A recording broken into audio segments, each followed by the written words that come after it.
ವೀಕ್ಷಕರೇ, ನೀವು ನೋಡ್ತಾ ಇದ್ದೀರಾ ಪರಿಶ್ರಮ ಮಾಧ್ಯಮ ವಾಹಿನಿಯನ್ನ. ಇದೀಗ ನಿಮ್ಮ ಪ್ರೀತಿಯ ಗಿರೀಶ್ ಇಂದಿನ ಕಾರ್ಯಕ್ರಮವನ್ನ ನಡೆಸ್ಕೊಡ್ತಾ ಇದ್ದೀನಿ. ನಮಸ್ಕಾರ ವೀಕ್ಷಕರೇ, ನಾವಿವತ್ತು ಕಿತ್ತನಹಳ್ಳಿಯಲ್ಲಿರುವ ಶ್ರೀ ಕಲ್ಪವೃಕ್ಷ ಧಾಮ ಕ್ಷೇತ್ರದಲ್ಲಿ ನಾವಿದ್ದೇವೆ. ಅಂದ್ರೆ ವಿಶೇಷತೆ ಏನು ಅಂತಂದ್ರೆ, ಇವತ್ತು ಗುರು ರಾಘವೇಂದ್ರ ಸ್ವಾಮಿಗಳ 353ನೇ ಆರಾಧನಾ ಮಹೋತ್ಸವಕ್ಕೆ ನಾವಿವತ್ತು ಬಂದಿದ್ದೇವೆ. ಈ ಕಾರ್ಯಕ್ರಮವನ್ನ ನೀವು ಕಣ್ತುಂಬಿಸಿಕೊಂಡು ನೋಡಬೇಕಾಗಿ ನಾನು ನಿಮಗೆ ವಿನಂತಿಸಿಕೊಳ್ತಾ ಇದ್ದೀನಿ. ಹಾಗೂ ದೇವರ ದರ್ಶನವನ್ನು ಪಡೆದು ನೀವೆಲ್ಲರೂ ಕೃತಾರ್ಥರಾಗಿ ಅಂತ ನಾನು ಕೇಳ್ಕೊತಾ ಇದ್ದೀನಿ. ಬನ್ನಿ, ಈ ಕ್ಷೇತ್ರ ದರ್ಶನವನ್ನ ನಾವು ನೀವೆಲ್ಲರೂ ನೋಡ್ಕೊಂಬರೋಣ ವೀಕ್ಷಕರೇ.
सविधान वनपचित्रेण पवित्रेण वसु सूर्यस्य रश्मिभिः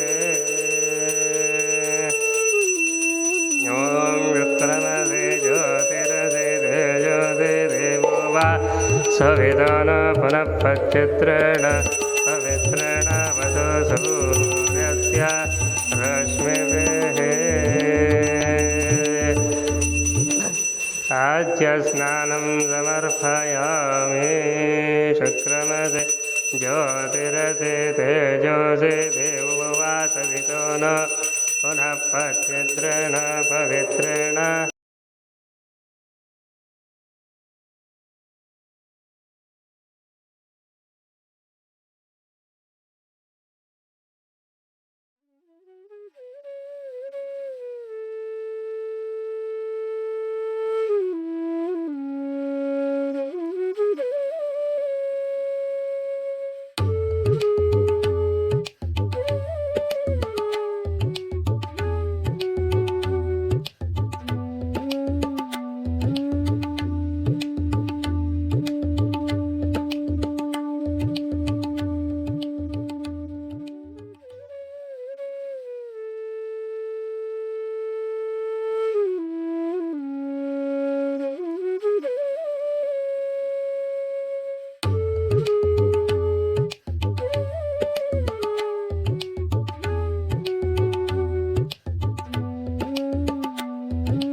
पूज्याय राघवेंद्राय सत्यधर्मरताय च ಭಜತಾಂ ಕಲ್ಪವೃಕ್ಷಾಯ ನಮತಾಂ ಕಾಮಧೇನುವೆ.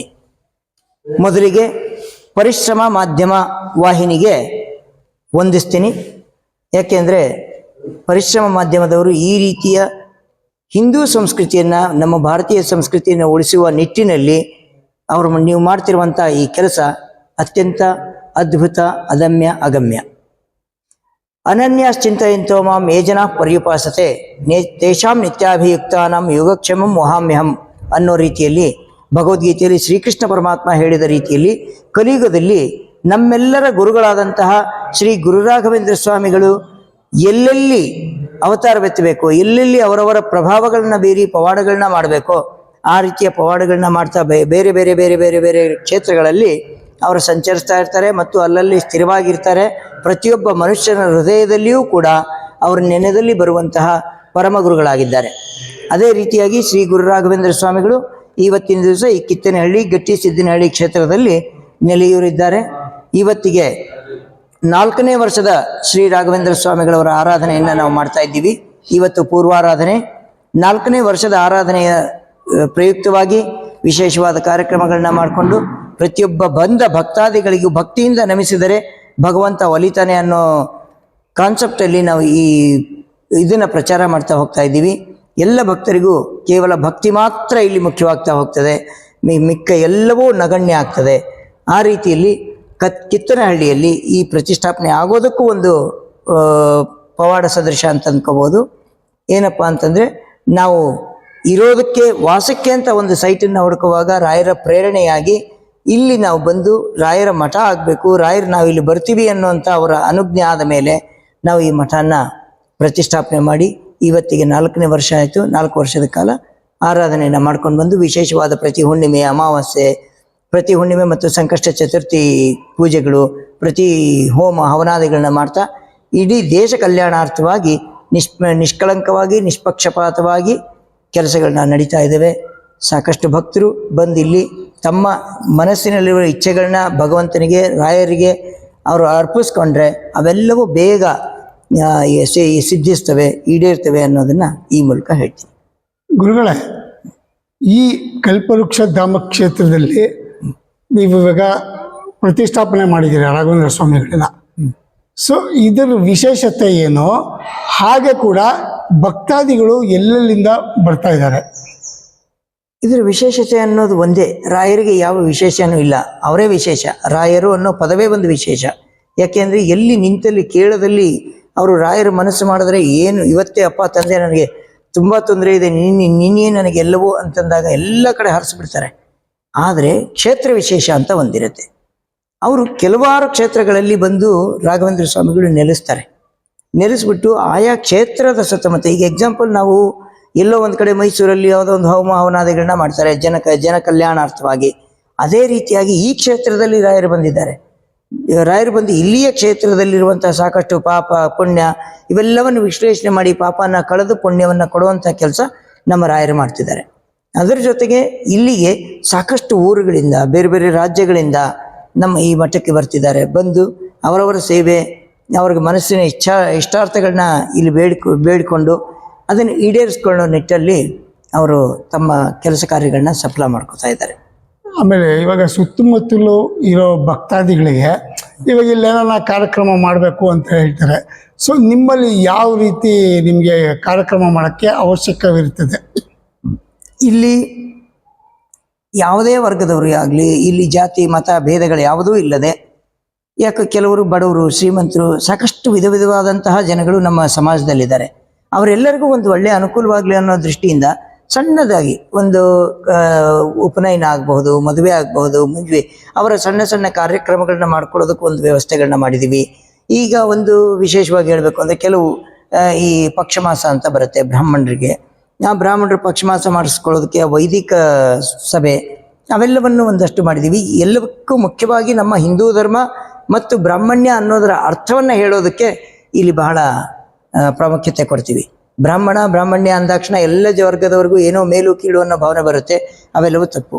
ಬ್ರಾಹ್ಮಣ್ಯ ಅನ್ನೋದರ ಅರ್ಥವೇ ಬೇರೆ ಇರುತ್ತೆ. ಅದು ನಾವು ಮಾಡುವ ಸಂಸ್ಕಾರ ಸಂಸ್ಕೃತಿಯಿಂದ ನಾವು ಅದನ್ನು ಬೆಳೆಸ್ಕೋಬಹುದು. ಅವೆಲ್ಲವನ್ನು ನಾವು ಇಲ್ಲಿ ಪ್ರಚಾರ ಮಾಡೋದಕ್ಕೆ ಇಷ್ಟಪಡ್ತೀವಿ. ಶ್ರೀ ರಾಘವೇಂದ್ರ ಸ್ವಾಮಿಗಳ 353ನೇ ಆರಾಧನೆ ಮಹೋತ್ಸವವನ್ನು ನೀವಿಲ್ಲಿ ಆಚರಿಸ್ತಾ ಇದ್ದೀರಾ. ಈ ವರ್ಷದ ವಿಶೇಷತೆ ಏನು? ಈ ವರ್ಷದ ವಿಶೇಷತೆ ಅಂತ ಈ ಸಲ ಏನು ಮಾಡಿಲ್ಲ. ಅಂದರೆ ಭಜನೆ ನಡೆಯುತ್ತೆ, ಅಷ್ಟೋತ್ತರ ನಡೆಯುತ್ತೆ, ಈ ಥರದ ವಿಶೇಷತೆಗಳನ್ನ ನಾವು ಮಾಡ್ತಿದ್ವಿ. ಮುಂದಿನ ದಿನಗಳಲ್ಲಿ ನಾವು ಹರಿಕಥಾಮೃತ ಸಾರ, ಸಂಗೀತ ಸಭೆ, ಈ ತರಹದ ಕೆಲವು ವಿಶೇಷಗಳನ್ನ ನಾವು ಮತ್ತೆ ಆಹ್ವಾನ ಮಾಡೋಣ ಅಂತಿದ್ದೀವಿ. ಆಸಕ್ತ ಭಕ್ತರುಗಳು ನಮ್ಮನ್ನು ಕಾಂಟ್ಯಾಕ್ಟ್ ಮಾಡಿದರೆ ಅಲ್ಲಿ ಬಂದು ಅವ್ರಿಗೆ ಆ ದಿನಗಳನ್ನ 3 ದಿವಸ ವಿಶೇಷವಾಗಿರುತ್ತಲ್ಲ, 3-4 ದಿವಸ, ಯಾಕೆಂದರೆ ಹಿಂದಿನ ದಿವಸ ಉಪಕರ್ಮ ಇರುತ್ತೆ, ರಕ್ಷಾಬಂಧನ ಇರುತ್ತೆ. ಆ ದಿನಗಳಲ್ಲಿ ಯಾರಾದರೂ ಇಷ್ಟಪಟ್ಟು ನಾವೊಂದು ವಿಶೇಷವಾಗಿ ಇಲ್ಲಿ ಏನೋ ಒಂದು ಆಚರಣೆ ಮಾಡಬೇಕು ಅಂತೀವಿ ಅಂತಂದರೆ ಅಂಥವ್ರಿಗೆ ಒಳ್ಳೆಯ ಅವಕಾಶ ಇರುತ್ತೆ. ಅವಕಾಶವನ್ನು ಸದುಪಯೋಗ ಪಡಿಸ್ಕೊಂಡ್ರೆ ನಮ್ಮ ಮಠ ಕಟ್ಟಿದ್ದಕ್ಕೂ ರಾಯರಲ್ಲಿ ನೆಲೆಸಿದ್ದಕ್ಕೂ ಸಾರ್ಥಕತೆ ಅನಿಸುತ್ತೆ. ಗುರುಗಳೇ, ಪರಿಶ್ರಮ ಮಾಧ್ಯಮ ವಾಹಿನಿಯಿಂದ ಈ ಕಲ್ಪವೃಕ್ಷಧಾಮ ಕ್ಷೇತ್ರ ಇನ್ನೂ ಹೆಚ್ಚು ಬೆಳವಣಿಗೆ ಕಂಡು ಭಕ್ತಾದಿಗಳಲ್ಲೂ ಅಂದರೆ ಎಲ್ಲ ರಾಜ್ಯದಿಂದ ಬರುವಂತಾಗಲಿ ಅಂತ ನಾನು ನಿಮಗೆ ತುಂಬು ಹೃದಯದಿಂದ ಹಾರೈಸ್ತಾ ಇದ್ದೀನಿ ಸರ್. ನಿಮಗೆ ಶುಭವಾಗಲಿ ಸರ್. ನಮಸ್ಕಾರ. ಹಾಗೆ ಪರಿಶ್ರಮ ಮಾಧ್ಯಮದ ವಾಹಿನಿಗೂ ಕೂಡ ನಮ್ಮ ಕಡೆಯಿಂದ ಕೃತಜ್ಞತೆಗಳು. ಮತ್ತು ಪರಿಶ್ರಮ ಮಾಧ್ಯಮ ಕೂಡ ಸಿಕ್ಕಾಪಟ್ಟೆ ಎಲ್ಲರಿಗೂ ಇಷ್ಟವಾಗಿ ಇಂಥ ಒಳ್ಳೊಳ್ಳೆ ಕಾರ್ಯಗಳನ್ನ ಮಾಡೋ ನಿಟ್ಟಲ್ಲಿ ಇನ್ನೂ ಹೆಚ್ಚು ಯಶಸ್ಸು ಪಡೀಲಿ ಅಂತ ನಾನು ರಾಯರಲ್ಲಿ ಕೇಳ್ಕೊತೀನಿ. ಹರೇ ಶ್ರೀನಿವಾಸ. ಗುರುಗಳೇ, ಪರಿಶ್ರಮ ಮಾಧ್ಯಮ ವಾಹಿನಿಯ ಪರವಾಗಿ ನಿಮಗೆ ಸುಸ್ವಾಗತವನ್ನು ಬಯಸ್ತಾ ಇದ್ದೀನಿ. ಹಾಗೂ 353ನೇ ರಾಘವೇಂದ್ರ ಸ್ವಾಮಿಗಳ ಆರಾಧನೆ ಉತ್ಸವವಾಗಿ ನಿಮಗೆ ಶುಭಾಶಯವನ್ನು ಕೋರ್ತಾ ಇದ್ದೀವಿ. ಈ ಕ್ಷೇತ್ರ ಅಂದರೆ ಕಲ್ಪವೃಕ್ಷಧಾಮ ಕ್ಷೇತ್ರದಲ್ಲಿ ನೀವು ಈ ದೇವಸ್ಥಾನವನ್ನು ನೀವು ನಿರ್ಮಾಣ ಮಾಡಿದ್ದೀರಾ. ಇದರ ಪರಿಕಲ್ಪನೆ ಹೇಗೆ ಮಾಡಬೇಕು ಅಂತ ಅನ್ನಿಸ್ತು, ಅದ್ರ ಬಗ್ಗೆ ಮಾಹಿತಿ ಕೊಡಿ ಗುರುಗಳೇ. ಶ್ರೀ ಗುರುಭ್ಯೋ ನಮಃ. ಹರಿ ಓಂ. ಆಪಾದಮಳ್ಳಪರ್ಯಂತಂ ಗುರುಣಾಂ ಆಕೃತಿಂ ಸ್ಮರೆ ತೇನ ವಿಘ್ನಾಃ ಪ್ರಣಶ್ಯಂತೆ ಸಿದ್ಧಂತೆ ಮನೋರಥಾಃ. ಪೂಜ್ಯಾಯ ರಾಘವೇಂದ್ರಾಯ ಸತತವರತಾಯ ಚ ಭಜತಾಂ ಕಲ್ಪವೃಕ್ಷಾಯ ನಮತಾಂ ಕಾಮಧೇನವೇ. ಸರ್ ನಮಸ್ತೆ. ನಮ್ಮದು ಕಲ್ಪವೃಕ್ಷಧಾಮ ಕ್ಷೇತ್ರ ಅಂತ ಹೇಳಿ ಕಿತ್ತನಹಳ್ಳಿಯಲ್ಲಿ ತಾವರೆಕೆರೆ ಮಾಗಡಿ ರೋಡ್ ಹತ್ರ ಬರುತ್ತೆ. ಈ ಮಠ ಪ್ರತಿಷ್ಠಾಪನೆಯಾಗಿ ಈಗ ಫೆಬ್ರವರಿ 18ನೇ ತಾರೀಕು ಮಧ್ಯಾಹ್ನವಮಿ ದಿವಸ ಪ್ರತಿಷ್ಠಾಪನೆ ಆಗಿದೆ. ಬಟ್ ನಾವು ಮಠ ಮಾಡಿ 3 ವರ್ಷ ಆಗಿತ್ತು. ಒಂದು ಫೋಟೋ ಇಟ್ಟು ಪೂಜೆ ಪುನಸ್ಕಾರಗಳು ನಿತ್ಯ ಕರ್ಮಾನುಷ್ಠಾನಗಳನ್ನೆಲ್ಲ ನಡೆಸ್ತಾ ಇದ್ವಿ. ಅಂದರೆ ಈ ವರ್ಷ ಮೊದಲನೇ ವರ್ಷದ ಆರಾಧನೆ ಮಹೋತ್ಸವ. ಇವತ್ತು ಪೂರ್ವಾರಾಧನೆ, ಮೊದಲನೇ ದಿನದ ಆರಾಧನೆ ಇವತ್ತು ಬಹಳ ವಿಜೃಂಭಣೆಯಿಂದ ನಡೀತು. ಇಷ್ಟೊತ್ತು ಎಲ್ಲ ರೀತಿಯಾದ ಕೈಂಕರ್ಯಗಳು, ಬೆಳಗ್ಗೆ ನಿರ್ಮಾಲ್ಯ, ಪಂಚಾಮೃತ ಅಭಿಷೇಕ, ನಂತರದಲ್ಲಿ ತೀರ್ಥ ಪ್ರಸಾದ ವಿನಿಯೋಗ ಎಲ್ಲ ಆಗಿದೆ, ಪುಷ್ಪಾಲಂಕಾರ ಎಲ್ಲ ಆಗಿದೆ. ಈಗ ನೀವು ಕೇಳಿದಾಗೆ ಹೇಗೆ ಇವೆಲ್ಲ ಐಡಿಯಾ ಹೊಳಿತು, ನೀವು ಏನಕ್ಕೆ ಮಠ ಮಾಡಿದ್ರಿ ಅಂತೆಲ್ಲ ಏನು ಕೇಳಿದ್ರಿ. ಇದು ಯಾವುದೊಂದು ಆಕಸ್ಮಿಕವಾಗಿ ಸೈಟ್ ನೋಡೋಕ್ಕೆ ಅಂತ ನಾವು ಈ ಊರಿಗೆ ಬಂದ್ವಿ. ಹಿಂಗೆ ಸೈಟ್ ನೋಡ್ತಾ ನೋಡ್ತಾ ಯಾರು ಪರಿಚಯಸ್ಥರು ಹೇಳಿದ್ರು, ಈ ಲೇಔಟ್ ಓನರು, ನೀವು ಮಠ ಮಾಡೋದಾದರೆ ಒಂದು ಸೈಟ್ ಕೊಡ್ತೀವಿ ಅಂತ. ಹಿಂಗೆ ನನಗೆ ಒಂದು ಕನಸು ಬಿದ್ದಿತ್ತು, ಮುಂಚೆ ಒಂದು ಕನಸು ಬಿದ್ದಿತ್ತು. ಯಾವುದೋ ಒಂದು ರಾಯರ ಸೇವೆ ಮಾಡ್ತಾ ಇದ್ದೆ ಒಂದು ಮಠದಲ್ಲಿ ಸೇವೆ ಮಾಡ್ತಾ ಮಾಡ್ತಾ ಒಂದು ದಿವಸ ರಾಯರು ಕನಸಲ್ಲಿ ಬಂದು ನಮ್ಮನ್ನು ಎಳ್ಕೊಂಡು ಹೋಗಿ ಎಲ್ಲೋ ಬಿಟ್ಟಂಗೆ ಆಗೋಗಿತ್ತು. ಆ ರೀತಿ ಕನಸು ಬಿತ್ತಲ್ಲ ಅಂತ ಭಾಳ ದಿನ ಅದೇ ಯೋಚನೆ ಮಾಡ್ತಾ ಮಾಡ್ತಾ ಒಂದಿನ ಹಂಗೆ ಸೈಟ್ ನೋಡೋಕ್ಕೆ ಅಂಥೇಳಿ ಕಿತ್ತನಹಳ್ಳಿ ಗ್ರಾಮಕ್ಕೆ ಬಂದಾಗ ನಮ್ಮ ಪರಿಚಯಸ್ಥರು ಒಬ್ಬರು ಈ ಲೇಔಟ್ ಲ್ಯಾಂಡ್ ಡೆವಲಪರ್ ಆಗಿದ್ದರು. ಅವ್ರು ನೋಡಿದ್ರು, ನಮ್ಮನ್ನೆಲ್ಲ ನೋಡಿ ಪರಿಚಯ, ನೀವು ಭಾಳ ಹಳೆ ಪರಿಚಯ ನಮಗೆ ಅಂತೆಲ್ಲ ಮಾತಾಡಿಸೆಲ್ಲ ಮಾಡಿ ಇಲ್ಲೊಂದು ಸೈಟ್ ಇದೆ ತೊಗೊಳ್ಳಿ ಅಂತೇಳಿ ಕರ್ಕೊಂಬಂದು ತೋರಿಸಿದಾಗ ಹಿಂಗೆ ನನಗೇನೋ ಒಂಥರ ವೈಬ್ರೇಷನ್, ಇಲ್ಲೇನೋ ಬಿಟ್ಟು ಹೋದಂಗಿದೆ, ನನಗೆ ಯಾರೋ ಏನೋ ಆಗಿದೆ. ಆಮೇಲೆ ಮತ್ತೆ ಮರು ದಿವಸ ಹಾಗೆ ನೆನಪಾಯ್ತು, ಹಿಂಗಾಗಿತ್ತಲ್ಲ ಅಂತ ನಮ್ಮ ಮನೇಲೆಲ್ಲ ಮಾತಾಡಿ. ಅಲ್ಲಿವರೆಗೂ ನಾನು ಹೇಳೇ ಇರಲಿಲ್ಲ, ಅದು ಹೇಳಿದೆ.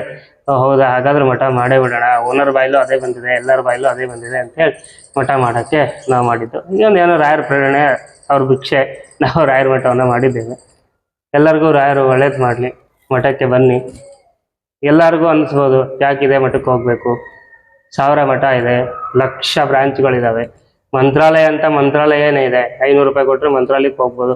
ಆದರೂ ಯಾಕೆ ಬರಬೇಕು ಅಂತಂದರೆ ಅಪಾರ ಮಹಿಮರು ರಾಯರು, ಎಲ್ಲೆಲ್ಲಿಯೂ ರಾಯರಿದ್ದಾರೆ. ನೀವೊಬ್ಬ ಮಗುವಿಂದ ಹಿಡಿದು ಒಬ್ಬ ವೃದ್ಧರವರೆಗೂ ನೀವು ಮಕ್ಕಳ ಮನಸ್ಸಿನಲ್ಲಿ ದೇವರನ್ನು ನೋಡ್ಬೋದು. ಅದರ ಕ್ಷೇತ್ರಕ್ಕೆ ಹೋಗಿ ನೋಡ್ತಕ್ಕಂಥದ್ದೇ ಒಂದು ವಿಶೇಷ.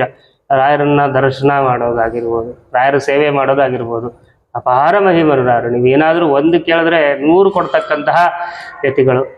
ಹಾಗೂ ದೊಡ್ಡತನ ಏನು ಹೇಳಿದ್ರು ಕಮ್ಮಿನೇ ರಾಯರ ಬಗ್ಗೆ. ಹಾಗಾಗಿ ಎಲ್ಲೆಲ್ಲಿಯೂ ಹೋಗ್ಬೋದು, ಆದರೆ ಈ ಮಠಕ್ಕೆ ಬನ್ನಿ ಅಂತಂದರೆ ಈ ಮಠದಲ್ಲಿ ವಿಶೇಷವಾಗಿ ಪ್ರತಿಷ್ಠೆಯಾಗಿ ಈಗಿನ್ನ 6 ತಿಂಗಳಾಗಿದೆ. ಈಗಲೇ ಮಹಿಮೆ ಸ್ಟಾರ್ಟ್ ಮಾಡಿದ್ದಾರೆ. ಯಾರೋ ಒಬ್ಬರು ಏನೋ ಸೇವೆ ಸಂಕಲ್ಪ ಮಾಡಿರ್ತಾರೆ, ಅವರೇ ನಮಗೆ ಬಂದು ಹೇಳ್ತಾರೆ, ಇಲ್ಲ ಸ್ವಾಮಿ ಈ ಕೆಲಸ ಆಗಿದೆ, ಇಲ್ಲ ಸ್ವಾಮಿ ಬೇಗ ಆಗೋಗಿದೆ, ಇನ್ನೂ ನಾವು ಸಂಕಲ್ಪ ಮುಗಿಸೇ ಇಲ್ಲ, ಸೇವೆ ಆಯಿತು, ರಾಯರು ಅಷ್ಟು ಶಕ್ತಿವಂತರಾಗಿದ್ದಾರೆ ಈ ಮಠದಲ್ಲಿ ಅಂತೆಲ್ಲ ಬಹಳ ರಿಸಲ್ಟ್ ಬಂದಿದೆ. ನಮಗೆ ಇದರಿಂದ ಏನು ದುಡ್ಡು ಮಾಡಬೇಕು, ನಾವು ಬೆನ್ಸ್ ಕಾರಲ್ಲಿ ಓಡಾಡಬೇಕು ಅನ್ನೋದೇನು ಅವಶ್ಯಕತೆ ಇಲ್ಲ. ರಾಯರು ಏನು ನಮಗೆ ಕೊಟ್ಟಿದ್ದಾರೋ ಅದರಲ್ಲಿ ನಾವು ತಿಂದು ಬದುಕ್ತಾ ಇದ್ದೀವಿ. ಆದರೆ 4 ಜನಕ್ಕೆ ಒಳ್ಳೇದಾಗಬೇಕು ಇಲ್ಲಿಂದ ಅಂತೇಳಿ ಮಠ ಮಾಡಿರೋದಷ್ಟೇ. ಬರಬೇಕು, 4 ಜನ ಭಕ್ತರು ಬರಬೇಕು, ರಾಯರ ಅನುಗ್ರಹ ಆಗಬೇಕು, ಯಥಾಶಕ್ತಿ ಸೇವೆ ಮಾಡಿಸ್ತಿರ್ಬೇಕು, ರಾಯರಿಗೆ ಪ್ರತಿನಿತ್ಯ ಆಗ್ತಕ್ಕಂಥ ಹಸ್ತೋದಕದಲ್ಲಿ ಭಾಗಿಯಾಗಬೇಕು, ರಾಯರಿಗೆ ಪ್ರತಿ ವಾರ ಅನ್ನ ಸಂತರ್ಪಣೆ ಯಥಾಶಕ್ತಿ ಆಗ್ತಾ ಇರುತ್ತೆ. ಬರಬೇಕು, ಭಗವಂತನ ಅನುಗ್ರಹ ಪಡ್ಕೊಳ್ಳಿ ಅಂತ ಹೇಳಿ ನಾವು ಹೇಳ್ತೀವಿ. ಸರ್, ಪರಿಶ್ರಮ ಮಾಧ್ಯಮ ವಾಹಿನಿಯಿಂದ ನಿಮ್ಮ ಈ ಕ್ಷೇತ್ರ ಅಂದರೆ ಕಲ್ಪವೃಕ್ಷ ಕಾಮಧೇನು ಕ್ಷೇತ್ರ ಇನ್ನೂ ದೊಡ್ಡದಾಗಿ ಬೆಳವಣಿಗೆ ಕಾಣಲಿ, ಹಾಗೂ ಭಕ್ತಾದಿಗಳು ಇನ್ನೂ ಹೆಚ್ಚು ಹೆಚ್ಚು ಇಲ್ಲಿ ಬರ್ತಾ ಇರಲಿ ಅಂತ ನಮ್ಮ ಹಾರೈಕೆ ಕೂಡ ಆಗಿದೆ ಸರ್. ನಿಮಗೆ ಅಂದರೆ ಈ ಕ್ಷೇತ್ರಕ್ಕೆ ಹಾಗೂ ನಿಮ್ಮ ಕುಟುಂಬಕ್ಕೆ ನಿಮಗೂ ಎಲ್ಲವೂ ಕೂಡ ಒಳ್ಳೇದು ಮಾಡಲಿ ಅಂತ ನಾನು ನಿಮಗೆ ತುಂಬು ಹೃದಯದಿಂದ ಹಾರೈಸ್ತಾ ಇದ್ದೀನಿ ಸರ್. ಹಾಗೆ ಸರ್, ಎಲ್ಲ ಒಳ್ಳೇದಾಗಲಿ, ನಿಮಗೂ ಒಳ್ಳೇದಾಗಲಿ, ನಿಮ್ಮ ಚಾನಲ್ಗೂ ಜಾಸ್ತಿ ಸಬ್ಸ್ಕ್ರೈಬರ್ಸ್ ಬರಲಿ. ನಿಮಗೂ ಅದರಿಂದ ಏನು ನೀವು ದುಡ್ಡು ಮಾಡೋಂಥವ್ರಲ್ಲ, ನಮಗೆಲ್ಲ ಭಾಳ ಪರಿಚಯ ಇದೆ. 4 ಜನಕ್ಕೆ ಈ ಥರ ಮಠವನ್ನು ಪರಿಚಯ ಮಾಡಿಸ್ಕೊಡ್ತಾ ಇದ್ದೀರಾ. ಅದೇ ನಿಮಗೂ ಒಳ್ಳೇದು ಮಾಡಲಿ, ನಿಮ್ಮ ಕುಟುಂಬ ಇನ್ನೂ 100 ಕಾಲ ಸೂರ್ಯ ಚಂದ್ರಾರ್ಕ ಅಭಿವೃದ್ಧಿ ಆಗ್ತಾ ಇರಲಿ ಅಂತೇಳಿ ನಾವು ರಾಯರಲ್ಲಿ ಪ್ರಾರ್ಥನೆಯನ್ನು ಮಾಡ್ತೀವಿ.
ವೀಕ್ಷಕರೇ, ಕಿತ್ತನಹಳ್ಳಿಯಲ್ಲಿರುವ ಈ ಕಲ್ಪವೃಕ್ಷ ಧಾಮ ಕ್ಷೇತ್ರವನ್ನು ನೋಡಿ ನೀವೆಲ್ಲರೂ ಖುಷಿಪಟ್ಟಿದ್ದೀರಾ ಹಾಗೂ ಕೃತಾರ್ಥರಾಗಿದ್ದೀರಾ.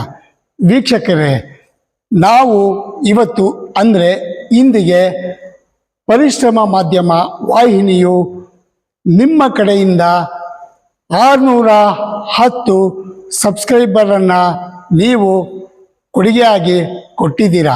ನಿಮಗೆ ತುಂಬು ಹೃದಯದ ಧನ್ಯವಾದಗಳು ಕೂಡ. ವೀಕ್ಷಕರೇ, 353ನೇ ರಾಘವೇಂದ್ರ ಸ್ವಾಮಿಗಳ ಆರಾಧನೆಯ ಉತ್ಸವವಾಗಿ ನಿಮಗೆಲ್ಲರಿಗೂ ಶುಭವನ್ನು ಕೋರ್ತಾ ಇದ್ದೀನಿ. ನಿಮಗೆ ಎಲ್ರಿಗೂ ಅಂದರೆ ಪರಿಶ್ರಮ ವಾಹಿನಿಯ ವೀಕ್ಷಕರಿಗೆ ಹಾಗೂ ಚಂದಾದಾರರಿಗೆ ಆರೋಗ್ಯ, ಆಯಸ್ಸು, ಐಶ್ವರ್ಯವನ್ನೆಲ್ಲ ಕೊಟ್ಟು ಶ್ರೀ ರಾಘವೇಂದ್ರ ಸ್ವಾಮಿಗಳ ಕೃಪೆ ನಿಮಗೆ ದೊರಕಲೆಂದು ನಾನು ತುಂಬು ಹೃದಯದಿಂದ ಹಾರೈಸುತ್ತಿದ್ದೇನೆ. ವೀಕ್ಷಕರೇ, ಯಾರ್ಯಾರು ಸಬ್ಸ್ಕ್ರೈಬ್ ಮಾಡಿಕೊಂಡಿಲ್ವೋ ಅವರೆಲ್ಲ ಈ ವಾಹಿನಿಗೆ ಸಬ್ಸ್ಕ್ರೈಬ್ ಮಾಡಿ, ಶೇರ್ ಮಾಡಿ, ಲೈಕ್ ಮಾಡಿ ಅಂತ ಹೇಳ್ತಾ ಈ ಕಾರ್ಯಕ್ರಮವನ್ನು ಮುಗಿಸ್ತಾ ಇದ್ದೀನಿ. ಈ ಪರಿಶ್ರಮ ಮಾಧ್ಯಮ ವಾಹಿನಿಯು ನಿಮಗೋಸ್ಕರ ವಿವಿಧ ರೀತಿಯ ಪರಿಕಲ್ಪನೆಯ ಕಾರ್ಯಕ್ರಮಗಳನ್ನು ಮಾಡಲು ಬಯಸುತ್ತೇವೆ. ನಿಮ್ಮ ಆಶೀರ್ವಾದವೇ ನಮಗೆ ಶ್ರೀರಕ್ಷೆ. ಮತ್ತೆ ಮುಂದಿನ ಸಂಚಿಕೆಯಲ್ಲಿ ಇನ್ನೂ ಹೊಸ ಹೊಸ ಪರಿಕಲ್ಪನೆಯೊಂದಿಗೆ ನಿಮ್ಮೊಂದಿಗೆ ನಾನು ಬರ್ತೀನಿ. ವೀಕ್ಷಕರೇ, ನಮಸ್ಕಾರ.